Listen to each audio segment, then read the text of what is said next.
Hello everyone. Today let us solve some of the questions related to science which came in a KEA.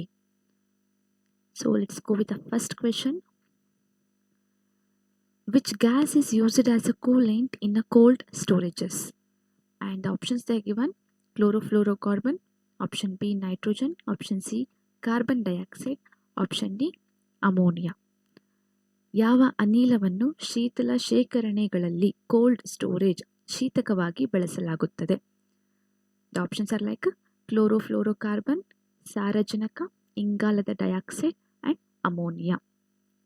ಇಲ್ಲವ್ರು ಕೇಳ್ತಿರೋ question ಏನು ಅಂದರೆ, cold ಸ್ಟೋರೇಜ್ಗಳಲ್ಲಿ coolant ಇರುತ್ತೆ, ಆ ಕೂಲೆಂಟ್ನಲ್ಲಿ ಯಾವ ಗ್ಯಾಸ್ನ ಮೇಯ್ನಾಗಿ use ಮಾಡಿರ್ತಾರೆ ಅಂತ. So options are like they only provided the options. Before let us know about the cold storages before knowing the answer. So cold storages ಅಂದರೆ ಏನು? Cold storage is one of the method of preserving the food and other perishable items. ಇದು ಒಂದು method ಆಗಿರುತ್ತೆ. ಏನಕ್ಕೆ? Preserve ಮಾಡೋದಕ್ಕೆ. ಏನೇನ preserve ಮಾಡ್ತೀವಿ? Preserve ಮಾಡೋದು ಮೀನ್ಸ್ ಕಾಪಾಡೋದು ಅಥವಾ ಎಲ್ಲೋ ಒಂದು ಕಡೆ ಶೇಖರಿಸಿ ಇಡುವಂತಹದ್ದು. ಸೊ ಏನೇನ ಪ್ರಿಸರ್ವ್ ಮಾಡ್ತೀವಿ? ಫುಡ್ಡು ಮತ್ತು other perishable items. Other perishable items means which are like a sensitive and which make it damage as soon as possible, like those items we call it as a perishable items. By keeping them at low temperature ಅಲ್ಲಿ ಇಟ್ಬಿಟ್ಟು ಅದನ್ನು ನಾವು prevent ಮಾಡ್ತಾ ಹೋಗ್ತೀವಿ. So ಅದನ್ನು ಕೆಲಸ ಯಾವ್ದು ಮಾಡೋದು? Cold storage ಮಾಡೋವಂಥದ್ದು. ಸೊ ಇದರಿಂದ ಏನಾಗುತ್ತೆ? To slow down the spoilage, ಏನು ಹಾಳಾಗುತ್ತೆ ಅಲ್ವಾ, ಆ ಡ್ಯೂರೇಷನ್ನ ಸ್ವಲ್ಪ ಕಮ್ಮಿ ಮಾಡುತ್ತೆ. ಹಾಗೆ ಚೆನ್ನಾಗಿರುವಂತಹ ಡ್ಯೂರೇಷನ್ನ ಜಾಸ್ತಿ ಮಾಡುತ್ತೆ. ಸೊ ಹಾಳಾಗೋದನ್ನು ಅದು ಕಮ್ಮಿ ಮಾಡಿ ಅದ್ರ ಡ್ಯೂರೇಷನ್ನ ಜಾಸ್ತಿ ಮಾಡ್ತಾ ಹೋಗುತ್ತೆ. ಸೊ ಏನನ್ನೆಲ್ಲ ನಾವು ಪ್ರಿಸರ್ವ್ ಮಾಡ್ಬೋದು? ಲೈಕ್ ಫ್ರೂಟ್ಸ್ನ ಪ್ರಿಸರ್ವ್ ಮಾಡ್ಬೋದು, ವೆಜಿಟೇಬಲ್ಸ್ನ ಇಡ್ಬೋದು, ಮಿಲ್ಕ್ನ ಇಡ್ಬೋದು, meat, fish, medicines. These are the some of the types which we can preserve in a cold storage. So ಇಂಥ ಕೋಲ್ಡ್ ಸ್ಟೋರೇಜಲ್ಲಿ ಯೂಸ್ ಮಾಡುವಂತಹ ಗ್ಯಾಸ್ ಯಾವುದು? ಅದನ್ನು ನಮಗೆ ಕೇಳಿರುವಂಥದ್ದು. So for this the answer will be ammonia. The coolant used in the cold storage, that is ammonia. Why it is ammonia? Chlorofluoro is also one of the gas, nitrogen is also one of the gas, carbon dioxide also one of the gas. But why it is ammonia itself? That is now let us discuss why it is ammonia. So ammonia used in a large cold storages. ತುಂಬ large cold ಸ್ಟೋರೇಜಸಲ್ಲಿ ಅಮೋನಿಯಾನೇ ಜಾಸ್ತಿ use ಮಾಡ್ತಾರೆ. ಯಾಕೆ? ಒಂದು ಇದಕ್ಕೆ excellent cooling efficiency ಇದೆ. ಯಾಕೆಂದರೆ ಒಂದು ಇದಕ್ಕೆ ಕೂಲಿಂಗ್ ಎಫಿಷಿಯನ್ಸಿ ಜಾಸ್ತಿ ಇದೆ. ಅಂದರೆ ಯಾವುದೇ ವಸ್ತುನಾದ್ರು ಬೇಗ ತಣ್ಣಗೆ ಮಾಡುವಂಥದ್ದು, ಮಾಡಿ ಲಾಂಗ್ ಟೈಮ್ ಇಡುವಂಥದ್ದು. ದೆನ್ ಲೋ ಕಾಸ್ಟ್, ಇದಕ್ಕೆ ಕಾಸ್ಟ್ ಕೂಡ ಕಮ್ಮಿ ಇದೆ. ಕಂಪ್ಯಾರಿಟಿವ್ಲಿ ಅದರ್ ಗ್ಯಾಸಸ್ ಕಂಪೇರ್ ಮಾಡಿದ್ರೆ ಇದು ಕಾಸ್ಟು ಕಡಿಮೆ ಇದೆ. So I heat absorption capacity, ಇದು ಜಾಸ್ತಿ ಹೀಟ್ನ ಅಬ್ಸರ್ವ್ ಮಾಡುವಂತಹ ಕೆಪಾಸಿಟಿ ಕೂಡ ಇದಕ್ಕೆ ಇದೆ. Used in a most industrial refrigeration system. ತುಂಬ ಇಂಡಸ್ಟ್ರೀಸ್ ಅಂತ ಹೋದ್ವಿ ಅಂದರೆ ಈ ಅಮೋನಿಯಾನ ಯೂಸ್ ಮಾಡ್ತಾ ಹೋಗ್ತಾರೆ. ವೈ? ಬಿಕಾಸ್ ನಮಗೆ ಇಲ್ಲಿ ಗೊತ್ತಾಯಿತು, ಒಂದು ಇದಕ್ಕೆ ಎಕ್ಸಲೆಂಟ್ ಕೂಲಿಂಗ್ ಎಫಿಷಿಯನ್ಸಿ ಇರುತ್ತೆ, ಹೀಟ್ ಅಬ್ಸಾರ್ಪ್ಷನ್ ಕೆಪಾಸಿಟಿ ಜಾಸ್ತಿ ಇರುತ್ತೆ, ಲೋ ಕಾಸ್ಟ್ ಇರುತ್ತೆ, and also the main reason it is one of the gas which will not damage. ಇದು ಡ್ಯಾಮೇಜ್ ಮಾಡಲ್ಲ. It will not damage the what? Ozone layer. Ozone ಲೇಯರ್ನ ಇದು damage ಮಾಡಲ್ಲ. It is eco friendly. ಇದು ಒಂದು eco friendly ಆಗಿರುತ್ತೆ. So for these all the reasons, the ammonia is used as a coolant gas in a cold refrigerators. Then why not other gases? Let us discuss why. Chlorofluorocarbon, and which has a chemical element like a CFCs. So these are all used in earlier refrigerators and the ACs. Refrigerators are nothing but ಫ್ರಿಡ್ಜನ್ನು refrigerators ಅಂತ ಕೂಡ ಕರೀತಾರೆ. Then air conditioners. ಈ ಎರಡೂ ಇದರಲ್ಲೂ ಕೂಡ ಮೊದಲು ಬಳಸ್ತಾ ಇದ್ರು. Not used in a cold storage ನಾವು, ಬಿಕಾಸ್ ಕೋಲ್ಡ್ ಸ್ಟೋರೇಜ್ಗಳಲ್ಲಿ ಇವಾಗ ಬಳಸ್ತಾ ಇಲ್ಲ. ಯಾಕೆ ಅಂದರೆ it damages the ozone layer. ಇದು ಓಝೋನ್ ಲೇಯರ್ನ ಡ್ಯಾಮೇಜ್ ಮಾಡುತ್ತೆ. ಸೊ ಹಾಗಾಗಿ ದ ನಮಗೆ ಗೊತ್ತಿದೆ, ಇತ್ತೀಚೆಗೆ ನಾವು ಕೇಳ್ಪಡೋ ಹಾಗೆ CFCS is the main reason for the ozone ಡಿಪ್ಲಿಷನ್ಗೆ ಮೇನ್ ರೀಸನ್ನು CFCS ಆಗಿದೆ. ಸೊ ಹಾಗಾಗಿ ಇದನ್ನು ಯೂಸ್ ಮಾಡೋದಿಲ್ಲ. And also it is banned. ಏನಕ್ಕೆ ಬ್ಯಾನ್ ಆಗಿದೆ? Montreal protocol, because of that it is banned. So next one option that is nitrogen. ನೈಟ್ರೋಜನ್ನ preservation ಪರ್ಪಸಲ್ಲಿ ಯೂಸ್ ಮಾಡ್ತಾರೆ, ಬಟ್ ಫುಡ್ ಪ್ರಿಸರ್ವೇಷನಲ್ಲೂ ಯೂಸ್ ಮಾಡ್ತಾರೆ, ಪ್ಯಾಕೇಜಿಂಗ್ ಆಫ್ ದ ಫುಡ್ಡಲ್ಲೂ ಕೂಡ ಮಾಡೇ ಮಾಡ್ತಾರೆ, but not used as a main coolant ಆಗಿ ಇದನ್ನು ಯೂಸ್ ಮಾಡಲ್ಲ. ಸಮ್ ಅಮೌಂಟ್ ಆಫ್ ನೈಟ್ರೋಜನ್ನ ಯೂಸ್ ಮಾಡ್ತಾರೆ for the preservation purpose, but main coolant ಆಗಿ ಯೂಸ್ ಮಾಡಲ್ಲ ಇಲ್ಲಿ ಕೋಲ್ಡ್ ಸ್ಟೋರೇಜ್ ಸಿಸ್ಟಮ್ಸಲ್ಲಿ. Then what about the carbon dioxide can be used in some special refrigeration system. ಇಲ್ಲೂ ಕೂಡ ಕೆಲವೊಂದಿಷ್ಟು ಸ್ಪೆಷಲ್ ರೆಫ್ರಿಜರೇಷನ್ ಸಿಸ್ಟಮಲ್ಲಿ ಇದನ್ನು ಯೂಸ್ ಮಾಡ್ತಾ ಹೋಗ್ತಾರೆ, but not commonly used in a commercial cold storages. Common ಆಗಿ ಯೂಸ್ ಮಾಡಲ್ಲ ಇಲ್ಲಿ ಕಮರ್ಷಿಯಲ್ ಕೋಲ್ಡ್ ಸ್ಟೋರೇಜ್ಗಳಲ್ಲಿ ಇದನ್ನು ಕಾಮನ್ ಆಗಿ ಯೂಸ್ ಮಾಡ್ತಾ ಹೋಗಲ್ಲ. ಯಾಕೆ ಯೂಸ್ ಮಾಡಲ್ಲ? ಇದಕ್ಕೆ ಹೈ ಪ್ರೆಷರ್ ಬೇಕಾಗಿರುತ್ತೆ. It wants a high pressure, so that's why it will not use. So the correct option for the given question, which gas is used as a coolant in a cold storage, is that of ammonia. Then let's go with the next question, that is most of oxygen on earth is reproduced by, they're asking, and they provide the options like paddy fields, grasses, algae and the trees. ಭೂಮಿಯ ಮೇಲಿನ ಹೆಚ್ಚಿನ ಆಮ್ಲಜನಕವನ್ನು ಡ್ಯಾಶ್ನಿಂದ ಉತ್ಪಾದಿಸಲಾಗುತ್ತದೆ. ಭತ್ತದ ಗದ್ದೆಗಳು, ಹುಲ್ಲುಗಳು, ಪಾಚಿ ಅಥವಾ ಮರಗಳು. ನಮ್ಗೆ ಗೊತ್ತು, ಸ್ಟಾರ್ಟಿಂಗ್ ಎಲ್ಲರೂ ಹೇಳ್ತೀವಿ ಮರಗಳು, trees, but that's not the correct answer. Trees is not the correct answer. And then which one with the right answer? Here the algae is the right answer. Nothing but pachi is the right answer. This is what we are living in the fact and the myth. Fact and the myth. Why it is not trace? Read once the question. Most of the oxygen on the earth is produced by what? See, they are mentioning most of the oxygen. Not only the oxygen, they are mentioning most of the oxygen. So let us go with this fact and myth concept. See, most of the oxygen on the earth is produced by trees and plants on the land.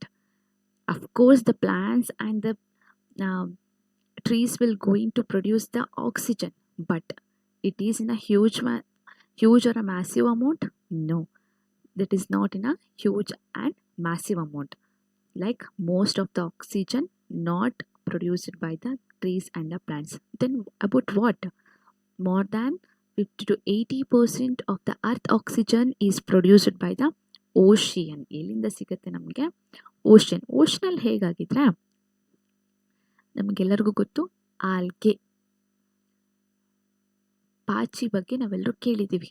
ಪಾಚಿ ಎಲ್ಲಿ ಬೆಳೆಯುತ್ತೆ? ಇದು ಜಾಸ್ತಿ ನೀರಿನಲ್ಲಿ ಬೆಳೀತಾ ಹೋಗುತ್ತೆ, ನೀರಿನ surface ಮೇಲೆ ಇದು ಬೆಳೀತಾ ಹೋಗುತ್ತೆ.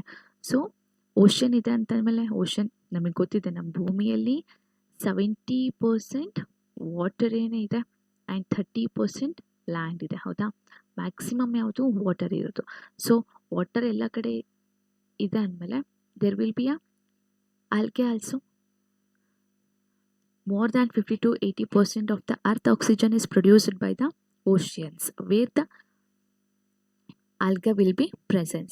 Most of this production is from ocean plankton. Plankton means drifting plants, algae and photosynthetic bacteria. These are all comes under the plankton. ಈ ಆಲ್ಗೆ ಏನು ಬರುತ್ತೆ ಮತ್ತು ಡ್ರಿಫ್ಟಿಂಗ್ ಪ್ಲಾಂಟ್ಸ್ ಅಂತ ಏನು ಬರುತ್ತೆ, ಇದೆಲ್ಲವೂ ಕೂಡ ಪ್ಲಾಂಕ್ಟನ್ ಅಂಡರಲ್ಲಿ ಬರ್ತಾ ಹೋಗುತ್ತೆ. ದೆನ್ ಸೊ ಕರೆಕ್ಟ್ ಆನ್ಸರ್ ನಮಗೆ ಗೊತ್ತಿದೆ, ಅದು ಆಲ್ಗಾ. ಯಾಕೆ ಅಂದರೆ 70 to 80% of earth oxygen come from the alga and phytoplankton in oceans. So ಹಾಗಿದ್ರೆ ಹೇಗೆ ಬರುತ್ತೆ ಆಕ್ಸಿಜನ್ನು? ನಮಗೆ ಗೊತ್ತಿರೋ ಹಾಗೆ the main process that is photosynthesis. Photosynthesis what? It's a preparation of a food by the plant. Preparation of a food by plant to give the to give glucose and the oxygen. Glucose and the oxygen by using what? Sunlight. By using the sunlight, right? So from this we can say 70 to 80% of the earth oxygen come from the algae, and also phytoplanktons in the oceans. So ಈ phytoplanktons ಅಂದ್ರೆ ಏನಿರಬಹುದು? These are also type of plants like algae which are present in the oceans. They carry out the massive photosynthesis daily. These are all will going to carry out the massive photosynthesis. Then why not other options are not correct? Let us go with one by one. Paddy fields. ಹಾಗಿದ್ರೆ paddy ಫೀಲ್ಡ್ಸ್ಗಳು ಆಕ್ಸಿಜನ್ನ prepare ಮಾಡಲ್ವಾ? ಖಂಡಿತ prepare ಮಾಡುತ್ತೆ. Photosynthesis ಪ್ರಾಸೆಸ್ನ use ಮಾಡಿಕೊಂಡು ಖಂಡಿತವಾಗ್ಲೂ ಇದು ಆಕ್ಸಿಜನ್ನ prepare ಮಾಡುತ್ತೆ. But contribution ಮಾಡೋದ್ರಲ್ಲಿ ಅದು ತುಂಬ ಕಮ್ಮಿ ಇರುತ್ತೆ. ಲೆಸ್ ದ್ಯಾನ್ 1% ಅಷ್ಟು ಕಾಂಟ್ರಿಬ್ಯೂಟ್ ಮಾಡ್ತಾ ಹೋಗುತ್ತೆ. ಏನಕ್ಕೆ? ಆಕ್ಸಿಜನ್ ಪ್ರೊಡಕ್ಷನ್ಗೆ. Then gases do photosynthesis but contribute very little oxygen globally. ಗ್ರಾಸಸಲ್ಲಿ ಕೂಡ ಫೋಟೋಸಿಂಥಸಿಸ್ ಆಗುತ್ತೆ, ಬಟ್ ಅದರ ಕಾಂಟ್ರಿಬ್ಯೂಷನ್ ಬಂದ್ಬಿಟ್ಟು ತುಂಬ ಕಮ್ಮಿ ಇರುತ್ತೆ. Not the major source of atmospheric oxygen. ಅಟ್ಮಾಸ್ಫಿಯರಲ್ಲಿ ಆಕ್ಸಿಜನ್ ಆಗಿ ಕನ್ಸಿಡರಕ್ಕೆ ಮೇಜರ್ ಸೋರ್ಸ್ ಆಗಿ ಇದು ಆ್ಯಕ್ಟ್ ಆಗಲ್ಲ. Trees provide 20 to 30% of the global oxygen of course. So ಇಲ್ಲಿದೆ trees will also going to provide the 20 to 30% of the oxygen, and remaining will be comes from the ocean. So plants and the trees will also going to produce the oxygen. Important but not the largest source. Compared to algae, it is a small in a amount. So we can't consider as a most producing oxygen. So trees and the plants will also going to produce the oxygen about 20 to 30%, which is less than the algae. So the correct answer for the most oxygen on the earth is produced by it's a algae. It's a algae. Okay, now let us go with the next question. That is, reflex action in a body is controlled by. ನಮ್ಮ ಬಾಡಿಯಲ್ಲಿ reflex action ಅಂತೂ ಖಂಡಿತ ಆಗುತ್ತೆ. ಅದನ್ನು ಯಾರು control ಮಾಡ್ತಾರೆ? So they have given some of the options like sympathetic nervous system, sensory nerves, central nervous system and motor nerves. ದೇಹದಲ್ಲಿ ಪ್ರತಿಫಲನ ಕ್ರಿಯೆಯನ್ನು ಡ್ಯಾಶ್ನಿಂದ ನಿಯಂತ್ರಿಸಲಾಗುತ್ತದೆ. ಜೀವಿತಾಧಿಷ್ಠಾನ ನರಮಂಡಲ ವ್ಯವಸ್ಥೆ, ಸಂವೇದನ ನರಗಳು, ಕೇಂದ್ರ ನರಮಂಡಲ ವ್ಯವಸ್ಥೆ ಹಾಗೂ ಕ್ರಿಯಾವಾಹಕ ನರಗಳು. So let us go with the correct answer. That is central nervous system. Central nervous system ಬಂದ್ಬಿಟ್ಟು ನಮ್ಮ ಬಾಡಿಯಲ್ಲಿ ಆಗುವಂತಹ ರಿಫ್ಲೆಕ್ಸ್ ಆ್ಯಕ್ಷನ್ಗಳನ್ನು ಕಂಟ್ರೋಲ್ ಮಾಡ್ತಾ ಹೋಗುತ್ತೆ. So how reflex action R controlled by the spinal cord. Spinal ಕಾರ್ಡಿಂದ ಇದು ಕಂಟ್ರೋಲ್ ಆಗುತ್ತೆ, which are the part of central nervous system. Here CNS is the short form of central nervous system. This allows quick automatic responses without brain involvement. ಇವಾಗ ನಮ್ಗೆ ಯಾವುದೇ ಆದರೂ ಒಂದು ಗಾಯ ಆಯಿತು ಅಂದರೆ ಸಡನ್ ನಮಗೆ ಅದು ಮೆಸೇಜ್ ಬ್ರೈನಿಗೆ ಹೋಗ್ಬಿಟ್ಟು ಓಕೆ ನನಗೆ ಗಾಯ ಆಗಿದೆ, ನಾನು ಅಳಬೇಕು ಅಥವಾ ನಾನು ಚೀರಬೇಕು ಅನ್ನೋದು ನಮಗೆ ಇನ್ಫಾರ್ಮೇಷನ್ ಕಳಿಸುತ್ತೆ. ಇಲ್ಲೇನಾಗುತ್ತೆ, ಈ ಸ್ಪೈನಲ್ ಕಾರ್ಡ್ ಏನು ಮಾಡುತ್ತೆ, ಕ್ವಿಕ್ ಮತ್ತು ಆಟೋಮ್ಯಾಟಿಕ್ ರೆಸ್ಪಾನ್ಸ್ನ ಕೊಡ್ತಾ ಹೋಗುತ್ತೆ, ಅಲ್ಲಿ ಬ್ರೈನ್ ಇನ್ವಾಲ್ವ್ಮೆಂಟ್ ಮಾಡ್ದಲೇ. ಸೊ ಹಾಗಾಗಿ central nervous system correct answer. Then why not others? So first one the option they have given sympathetic nervous system. So it's a part of autonomic nervous system. ಇದು ಒಂದು autonomic nervous ಸಿಸ್ಟಮಲ್ಲಿನ ಒಂದು part ಆಗಿರುತ್ತೆ. ಇದು control ಮಾಡುತ್ತೆ ಏನೇನು, fights or flight responses. Fight ಅಥವಾ flights ರೆಸ್ಪಾನ್ಸನ್ನು control ಮಾಡುತ್ತೆ. ಲೈಕ್ ಏನಾಗಿರ್ಬೋದು, ಅದು increase in the heart rate, dilates the pupil, increase in the blood flow. ಈ 3 ಆಪ್ಷನ್ಸ್ ನಾವು ಕಂಟ್ರೋಲ್ ಮಾಡ್ತಾ ಹೋಗುತ್ತೆ. ಹಾರ್ಟ್ ರೇಟ್ ಅಂದರೆ ನಿಮಗೆ ಎಲ್ರಿಗೂ ಗೊತ್ತಿದೆ. ಪ್ಯೂಪಿಲ್ಸ್ ಅಂತ ಅಂದರೆ ನಮ್ಮ ಕಣ್ಣಲ್ಲಿ, ಇದು ನಮ್ಮ ಕಣ್ಣು, ಅದ್ರ ಒಳಗಡೆ ಈ ಥರ ಒಂದು ಚಿಕ್ಕದಿದೆ. ಸೊ ಈ ಪಾರ್ಟ್ನ ನಾವು ಐರಿಸ್ ಅಂತ ಕರಿತೀವಿ, ಈ ಪಾರ್ಟ್ನ ನಾವು ಪ್ಯೂಪಿಲ್ ಅಂತ ಕರಿತೀವಿ. ಡೈಲೇಟ್ ಅಂತ ಅಂದರೆ ಅದನ್ನು ದೊಡ್ಡದು ಮಾಡುವಂತಹ ಕೆಲಸ, ಕಂಟ್ರೋಲ್ ಮಾಡೋದನ್ನು ಇದನ್ನು ಮಾಡ್ತಾ ಹೋಗುತ್ತೆ. ಯಾವುದು? Sympathetic nervous system. Then increase in the blood flow. In case increase in the blood flow ಇದ್ದರೂ ಅದನ್ನು ಕಂಟ್ರೋಲ್ ಮಾಡುವಂತಹ ವರ್ಕ್ನ ಇದು ಮಾಡ್ತಾ ಹೋಗುತ್ತೆ. Not responsible for reflex action, but reflex ಆ್ಯಕ್ಷನ್ಗೆ ಇದು ರೆಸ್ಪಾನ್ಸಿಬಲ್ ಆಗಿರಲ್ಲ. ಈ ರಿಫ್ಲೆಕ್ಸ್ ಆ್ಯಕ್ಷನನ್ನು ಬಿಟ್ಟು ಮಿಕ್ಕಿದೆಲ್ಲ ಫಂಕ್ಷನ್ಸ್ನು ಇಲ್ಲೇನು ಮೆನ್ಷನ್ ಮಾಡಿದ್ದೀನಿ ಈ ಎಲ್ಲ ಫಂಕ್ಷನ್ಸು ಕೂಡ ಇದು ಮಾಡ್ತಾ ಹೋಗುತ್ತೆ. Then why not the sensory nerves carry signal from the receptor to CNS. So ಇದೇನು ಮಾಡುತ್ತೆ? ಕ್ಯಾರಿ ಮಾಡ್ತಾ ಹೋಗುತ್ತೆ ಏನ? ಸಿಗ್ನಲ್ಗಳನ್ನು from the receptors to CNS. CNS is nothing but central nervous system. ಇಲ್ಲಿಗೆ ಸಿಗ್ನಲ್ಸ್ನ ಕ್ಯಾರಿ ಮಾಡುವಂತಹ ಕೆಲಸ ಸೆನ್ಸರಿ ನರ್ವ್ಸ್ ಮಾಡ್ತಾ ಹೋಗುತ್ತೆ. They are part of the reflex arc. Reflex ಆರ್ಕ್ನ ಒಂದು ಪಾರ್ಟ್ ಆಗಿರುತ್ತೆ ಯಾವುದು? Sensory nerves, but do not control the reflexes. ಇದು ನಮ್ಮ ಬಾಡಿ ರಿಫ್ಲೆಕ್ಸ್ನ ಕಂಟ್ರೋಲ್ ಮಾಡೋದಿಲ್ಲ. ಯಾವುದು? Sensory nerves. Then the last option that is motor nerves. It going to carry the commands. ಇದು ಕಮ್ಯಾಂಡ್ಸ್ನ ಕ್ಯಾರಿ ಮಾಡುತ್ತೆ from CNS to muscle. Sensory nerves ಸಿಗ್ನಲ್ಸ್ನ carry ಮಾಡುತ್ತೆ ಎಲ್ಲಿಂದ? From receptors to CNS. But motor nerves CNS ಇಂದ ಮಸಲ್ಗೆ carry ಮಾಡುತ್ತೆ ಏನ? ಕಮ್ಯಾಂಡ್ಸ್ನ. ಹೆಲ್ಪ್ ಇನ್ ಎಕ್ಸಿಕ್ಯೂಟಿಂಗ್ ದ ರಿಫ್ಲೆಕ್ಸ್ನ ಎಕ್ಸಿಕ್ಯೂಟ್ ಮಾಡೋದಕ್ಕೆ ಹೆಲ್ಪ್ ಮಾಡುತ್ತೆ ಯಾವುದು? ಮೋಟಾರ್ ನರ್ವ್ಸ್ಗಳು. But control lies in the CNS. Execute ಮಾಡೋದಕ್ಕೆ ಹೆಲ್ಪ್ ಮಾಡುತ್ತೆ ಯಾವುದು? Motor nerves. ಬಟ್ ಕಂಟ್ರೋಲ್ ಆಗುವಂಥದ್ದು it's by a CNS itself, that is central nervous ಸಿಸ್ಟಮಿಂದ ಮಾತ್ರ ಕಂಟ್ರೋಲ್ ಆಗೋದು, not from the motor nerves. Motor ನರ್ವ್ಸಿಂದ ಆಗಲ್ಲ. It will be controlled by only the CNS, but it will helps in execute ಮಾಡೋದಕ್ಕೆ ಇದು help ಮಾಡುತ್ತೆ. So the correct answer for the question that is reflex action in a body is controlled by central nervous system. And that's for the today. Thank you. Bye.